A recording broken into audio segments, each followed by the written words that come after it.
Side of the News, our weekly discussion of today's top stories from a moral, ethical, and religious point of view. I'm Sean Kilen with the WHAS Crusade for Children, and I'm joined today, as always, by a distinguished panel of local religious leaders.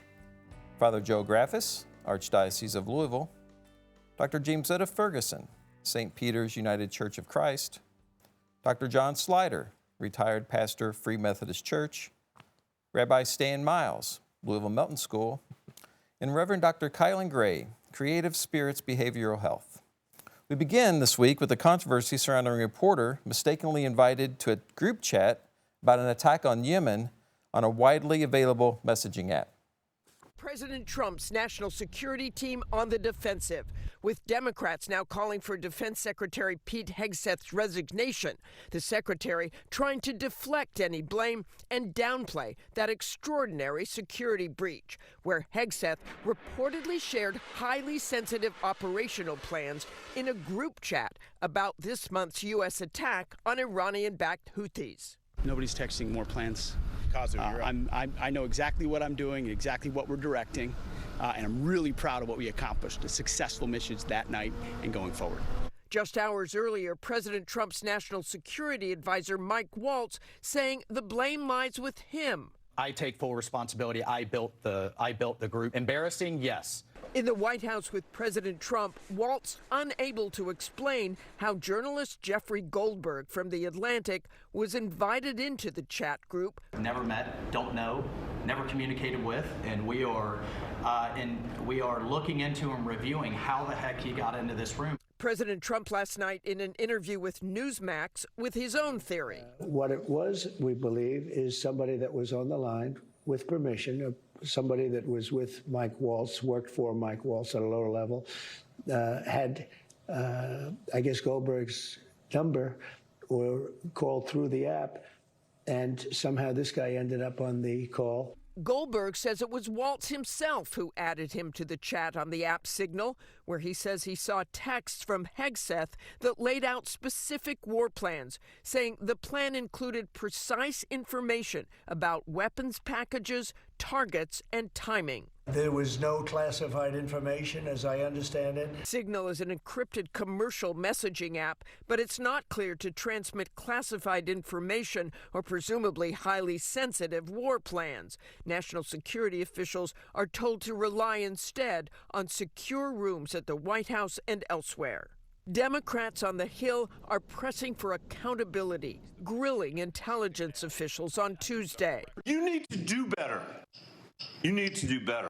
Demanding answers from the Director of National Intelligence, Tulsi Gabbard, and CIA Director John Ratcliffe, two officials who were on that signal chain. The growing scandal even has some Republicans breaking ranks with the administration.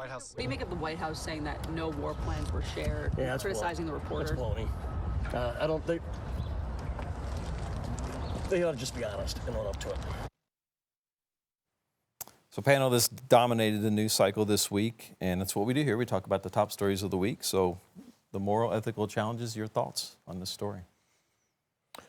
Well, first of all, I think we're grateful that nobody, obviously none of the people killed over in Yemen, the terrorists or whatever, were killed, but nobody from our armed forces were killed and all that. And I'm grateful for that, but, you know, it's hard to understand what's the truth here and all that kind of stuff because there's so much conflict about it all. But it does seem to me that, you know, security is security and we need to be very, very careful.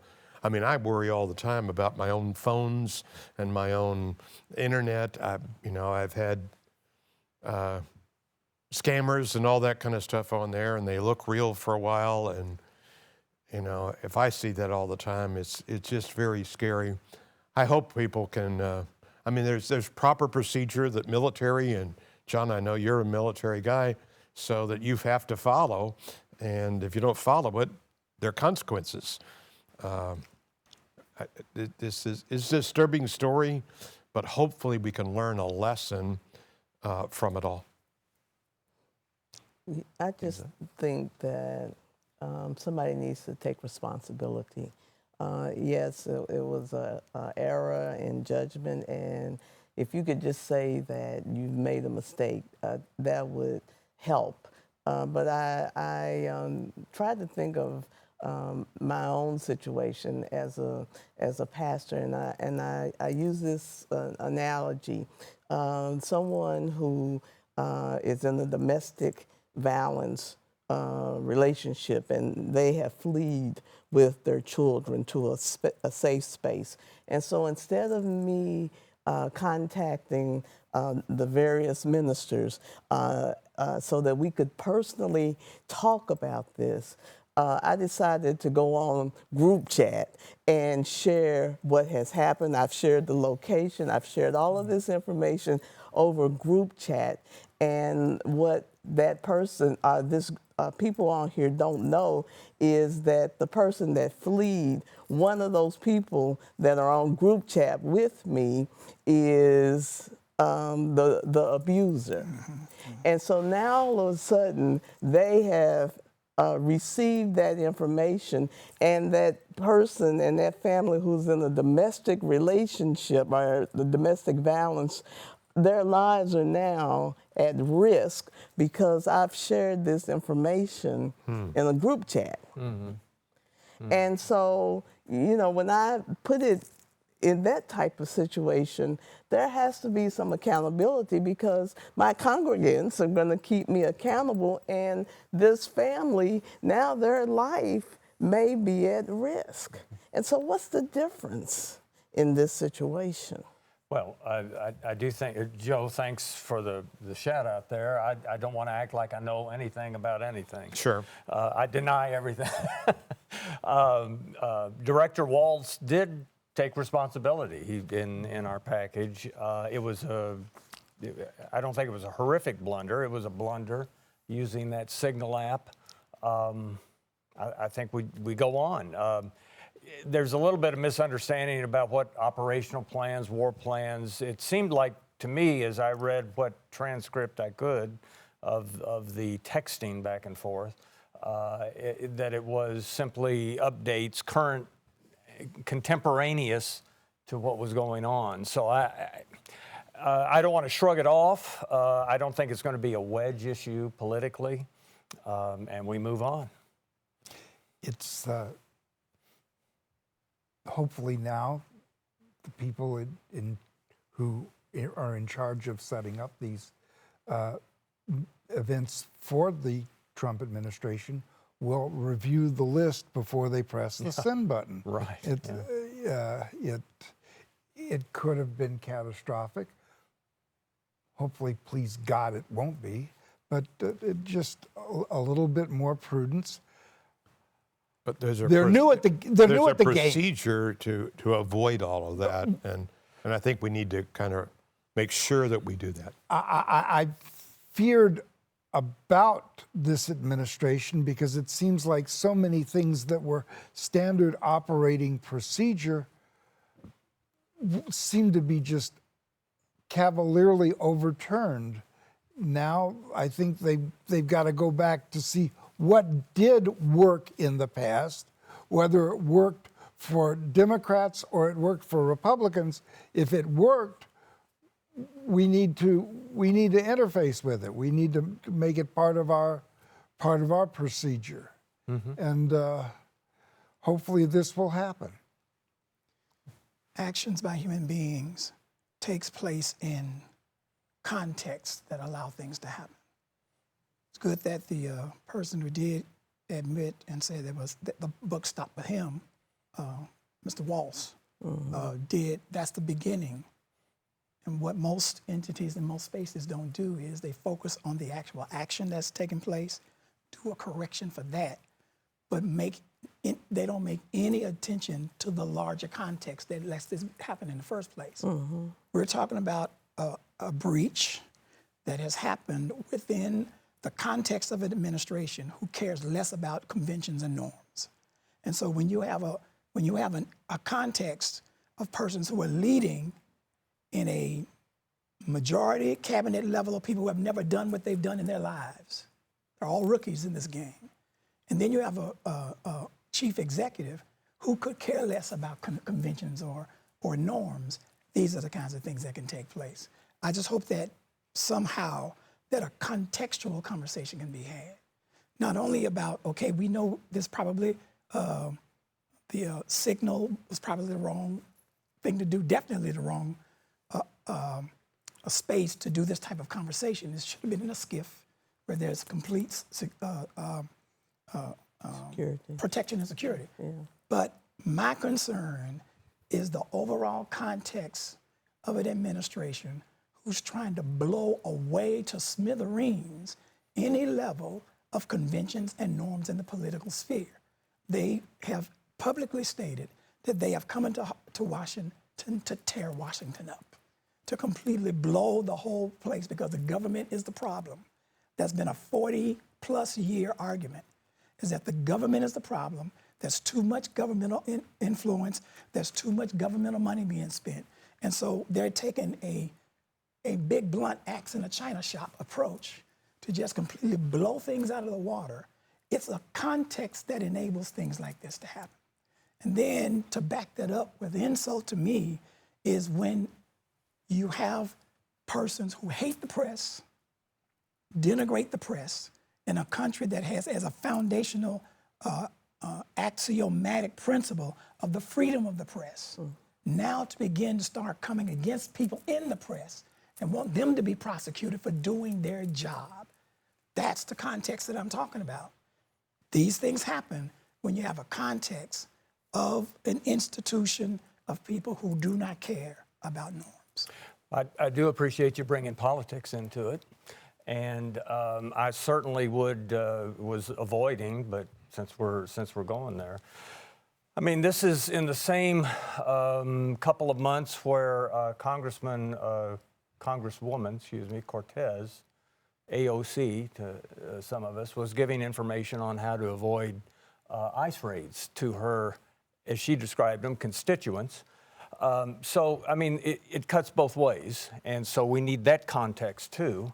I would agree it's a serious blunder. I think to politicize it in the way you have is a big overreach, but so be it. That's your perspective. So the discussion about organizational norms and processes is not political at all. This would reach for any organization. But your suggestions about the agenda of the incoming not the agenda. No. Not well, the agenda. Okay.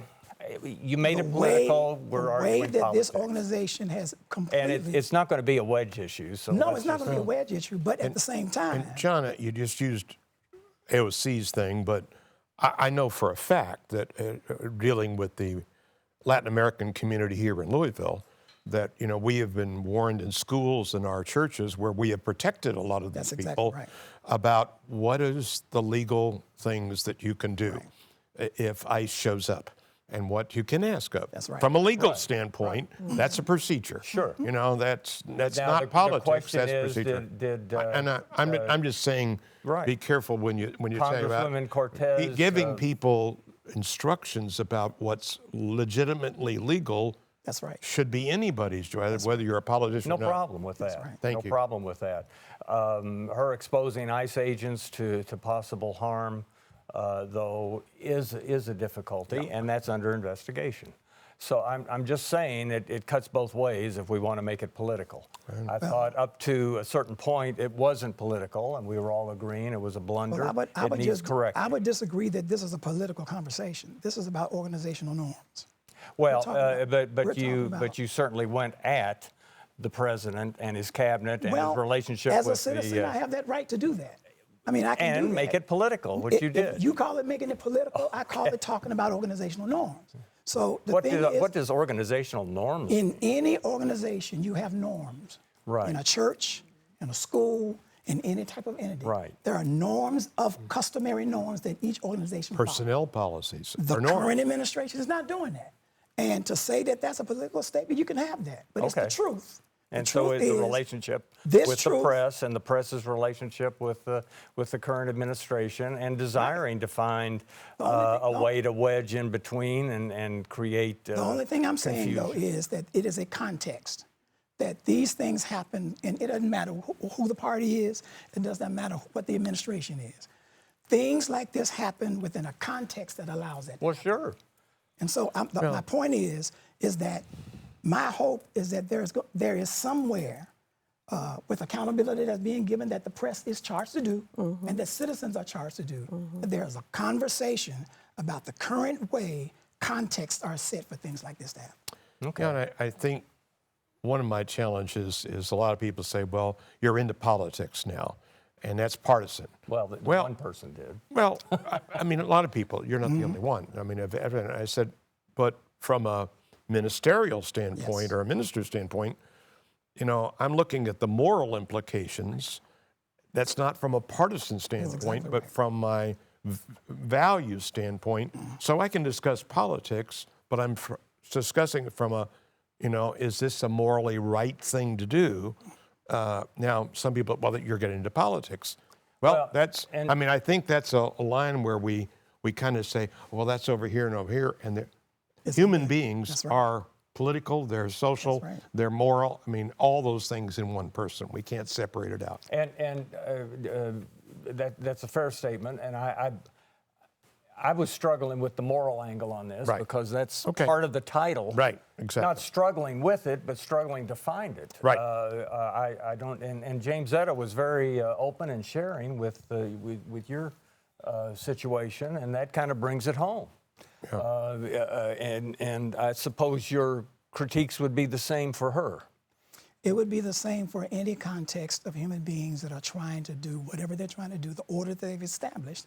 All of us have had experiences where issues have happened that is against the norms of the organization. So, and I don't see an equivalence to the various different episodes that we're talking about. We have a tendency to make false equivalences of things that are the focus of what we're talking about.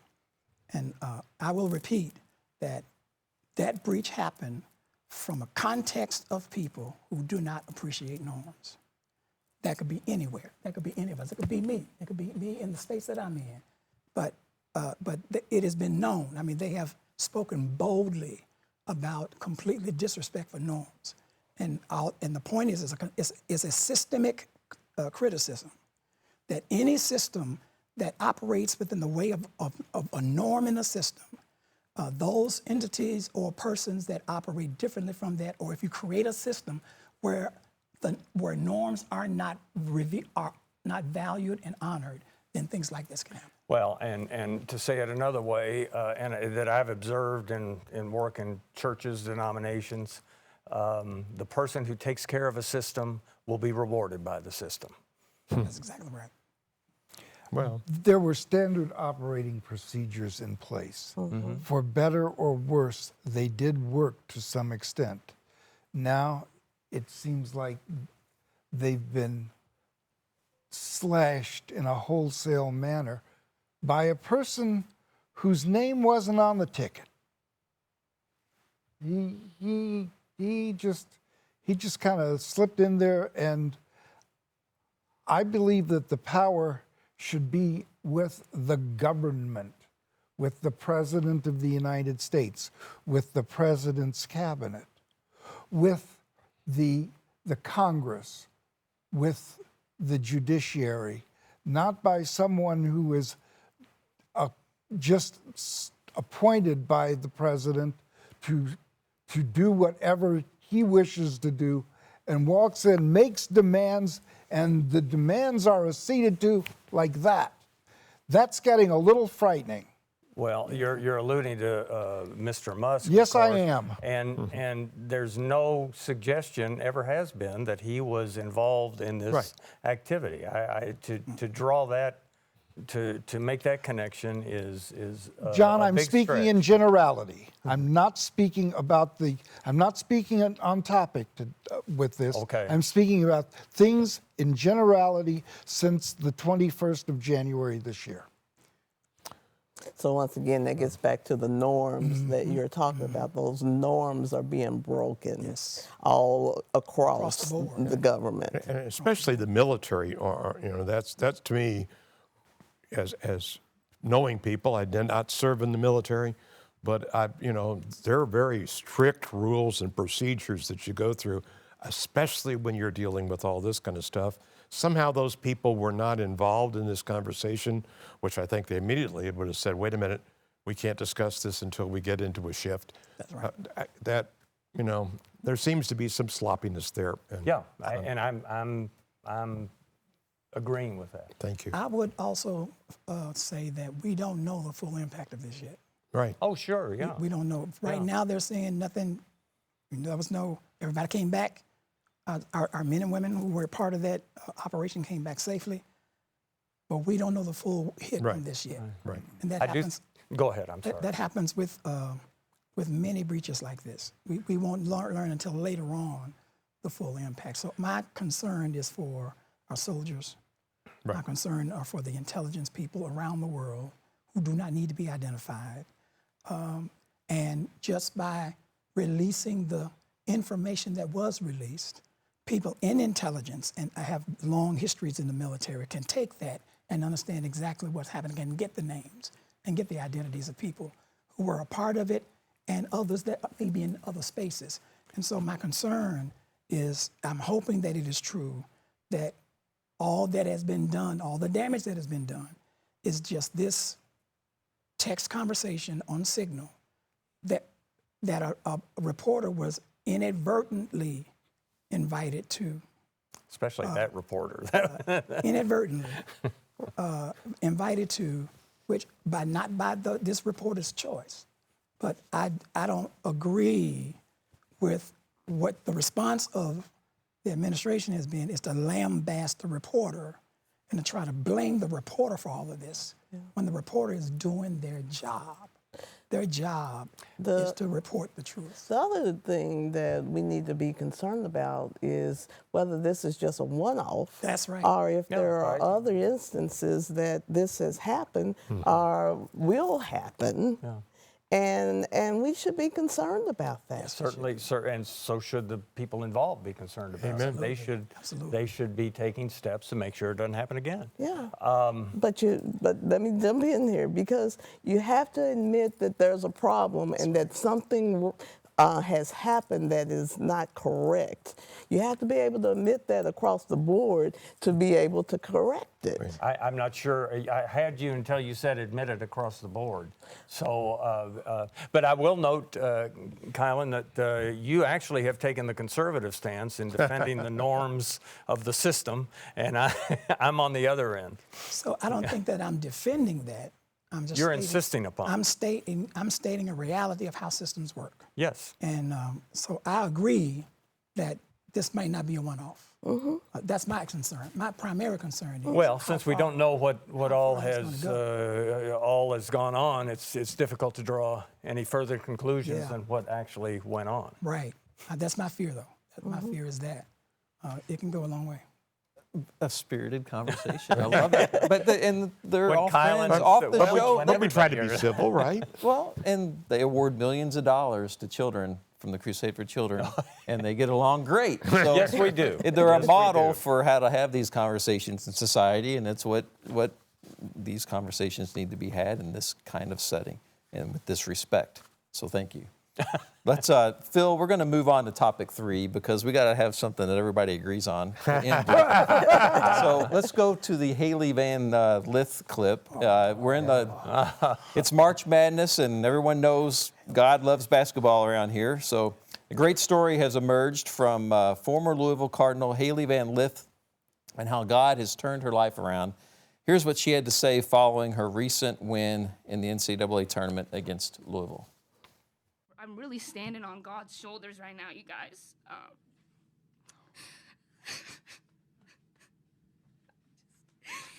He's delivered me from so much, man, and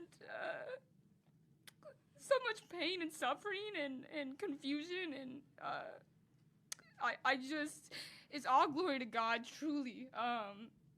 I would be nothing without him, and in the darkest moments of my life, he never turned his face from me.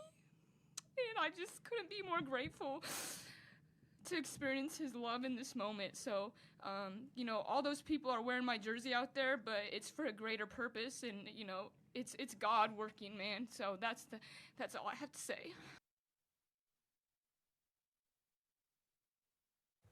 panel, I'll turn it up to you all. We have 3 minutes left in the show, but she played for Louisville for 3 years, went to a Final Four, went to LSU, ended her career at TCU. And well, I want to officially stake out my position. I'm in favor of basketball and God. Now, Kilen, take it. Well, I thought she revealed something. I mean, you know, I think so often when we watch sports, and many of these players are put in, I mean, they're young, you know, and they're put in with media and everything that they have to deal with. And, you know, it was kind of horrifying hearing her stories about that she was suicidal. You know, I mean, here was a kid that was good basketball player, and of course, why she left, we didn't know, and left a couple of times. But then to hear this story makes you realize all these guys gals are in tremendous pressure, and we just don't appreciate that in the bubble that it all is. And mental health is a serious issue for young adults right now and children. So she brings it up. I'm glad she brought it up. As a season ticket holder for the women's basketball, when Hailey Van Lith decided to go to LSU, I was crushed. I mean, for 3 years, all of us watched her skill and grace and what she did for the team. And not realizing what was going on in the back of her mind, and very sad. But this could be the beginning of strength, and not a happy ending, but a happier living of her life. I've discovered, and I'll say it real quickly, that and this illustrates it. We most profoundly encounter God when life seems the most hopeless at our worst. When we've hit bottom, that's where we all can agree on that one. Oh, yeah. 30 seconds left. Well, as a basketball dad, both my daughters played basketball, Park League all the way to college. I understand the pressure. This is a wonderful scene for her journey, because she was not happy here. She was not happy at LSU. But now for her to just in that quick blip to share the difficulties that she experienced, when I look back and remember seeing her play and see her face, I could say, yeah, she was going through whatever she's going through. So I'm grateful to hear that testimony. I am so glad that Hailey now has a relationship with God. I think that's probably the most important thing for her. But also that she is able to be an example to other players. My granddaughter plays college ball now, and the amount of pressure that they are under, they need to know that it's okay for them to seek the mental health support or support from a community that cares about them beyond basketball. And so I'm just pleased that she's serving in that capacity now. Very good. Thanks for a great conversation this week, everyone. We'll see you again next week on Moral Side of the News.